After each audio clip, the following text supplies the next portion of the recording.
எங்கே முட்டை பாஸ், எங்கே முட்டை பெண்டிங் இப்போ செஞ்சிடும். இங்கெல்லாம் இங்கே முக்கால் இங்கே முட்டை இருக்கலாம். மீதி எல்லாம் மிஸ்ஸிங் ஆகிருக்கு.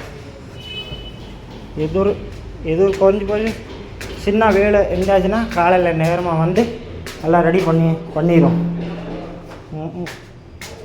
முடிஞ்சு போயிடும். இல்லை இருட்டாச்சுன்னா காலையில் வந்து செஞ்சிடுறேன். ஓகே, ஃபுல்லாக திரும்பிட்டேன்.